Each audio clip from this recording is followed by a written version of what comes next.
केंद्र सरकार के तरफ से जाति जनगणना को मंजूरी तो मिल गई, लेकिन बिहार में इसको लेकर अभी भी जो है वो क्रेडिट की होड़ लगी हुई है।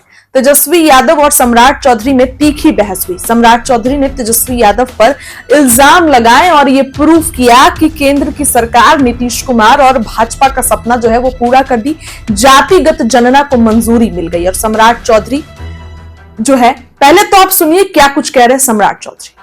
कल का दिन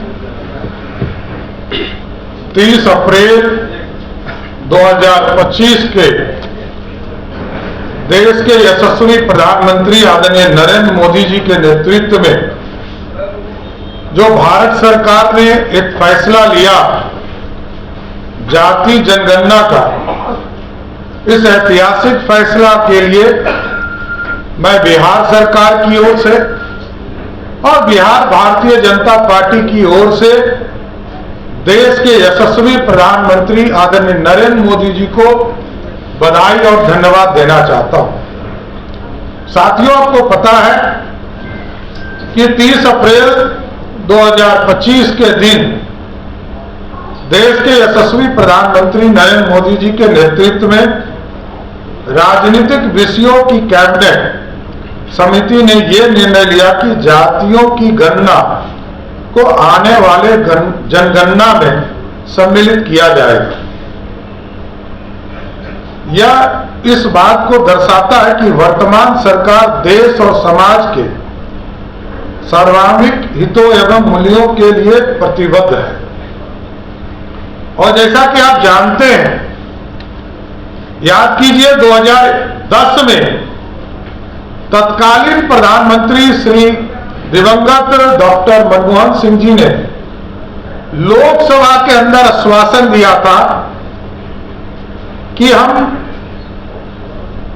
जातीय जनगणना को कैबिनेट में विचार करेंगे।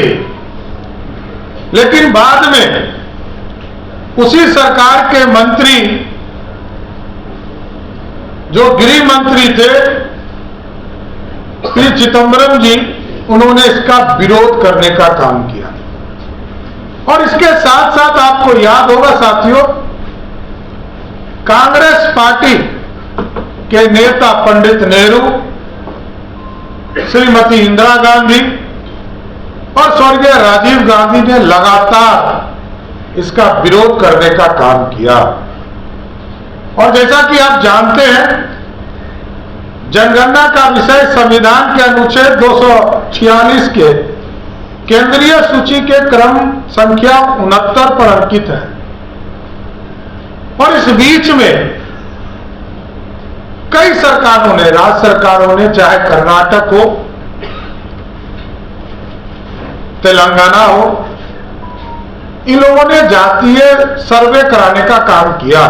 और अभी जो तेलंगाना ने कराया वो मात्र 2 से 3 महीने में पूरी समीक्षा करने का काम किया।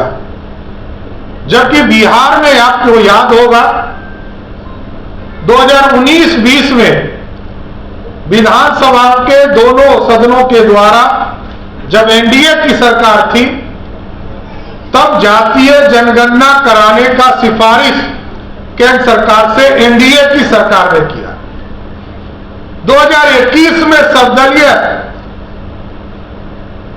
टीम जो है देश के यशस्वी प्रधानमंत्री आदरणीय नरेंद्र मोदी जी से मिला, तब भी बिहार में एनडीए की सरकार थी और सब मिलकर आदरणीय प्रधानमंत्री जी से मिले।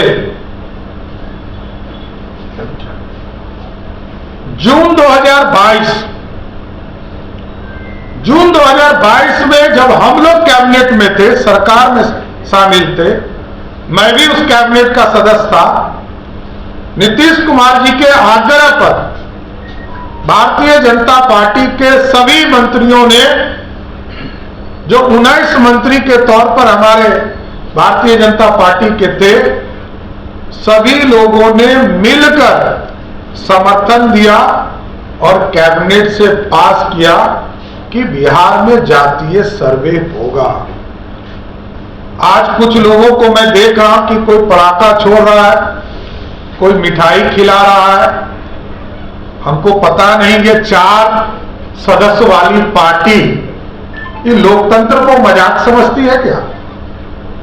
जिस पार्टी का 4 सदस्य हो, लोकतंत्र में विरोधी दल के एक सदस्य के तौर पर बैठने का अधिकार जनता ने दिया।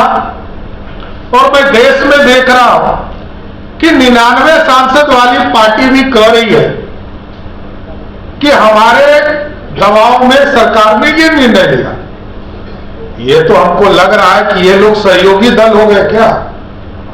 एनडीए के राष्ट्रीय जनता दल, इसका मतलब है कि अब जो फैसला देश के प्रधानमंत्री जी लेंगे, इसी तरह पटाखा छोड़ने का काम राजद करेगी, तब तो हम स्वागत करेंगे साथियों।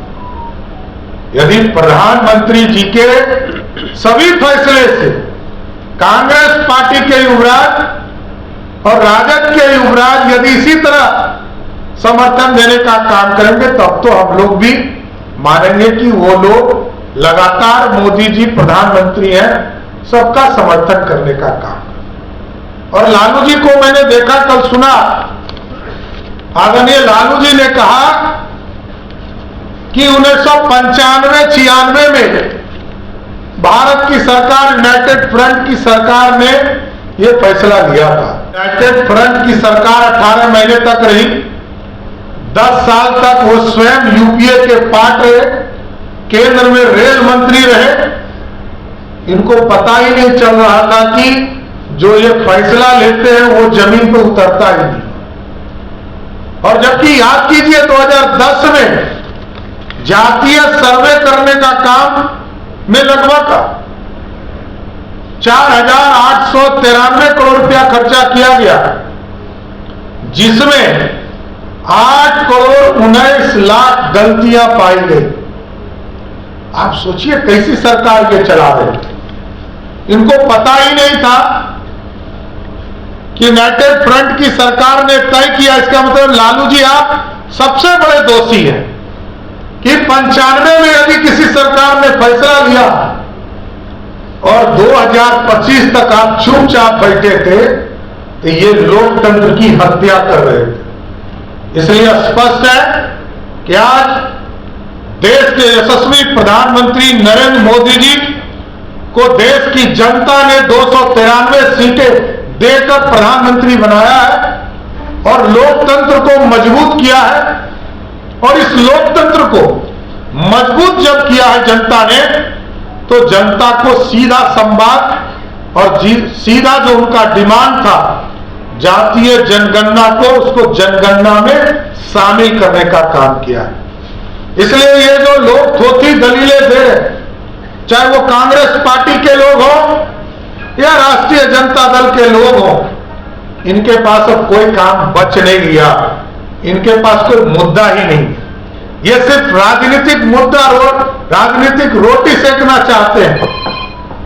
देश के गरीबों की चिंता, देश के जातियों की चिंता इनके कोई रिकॉर्ड में नहीं है।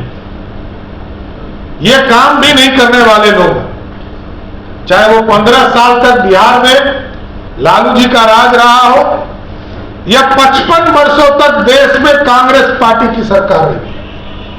ये लोग जातीय जनगणना का विरोध भी करते रहे और जब सत्ता में रहे कोई काम नहीं किया। क्योंकि मैं जानता हूं लालू जी का परिवार, जो नीतीश जी काम करते हैं उसको गिनते हैं कि ये मेरा काम है। राजद वाला कभी नहीं गिनते हैं कि लालू जी ने क्या किया। और ये लोग कहते हैं सामाजिक न्याय। अरे सामाजिक न्याय तो जनता के बीच में काम करने से होता है और फर्क जनता जानती है। आदरणीय नीतीश कुमार जी ने आज बुक भी जारी किया है साथियों, बिहार बदलता हुआ बिहार, वो आपको दिखेगा, आपको मिलेगा भी। लेकिन मैं आपको जरूर कहना चाहता हूं कि आज जातीय जनगणना का आदेश देने के लिए मैं फिर से देश के यशस्वी प्रधानमंत्री नरेंद्र मोदी जी को, देश के गृह मंत्री आदरणीय अमित शाह जी को और बिहार के लोकप्रिय मुख्यमंत्री नीतीश कुमार जी जो समर्थन कर रहे हैं सरकार को, उनको विशेष बधाई देना चाहता हूं। बहुत बहुत धन्यवाद। तो सुना आपने क्या कुछ कहा सम्राट चौधरी ने जातिगत जनगणना को लेकर और तेजस्वी यादव पर।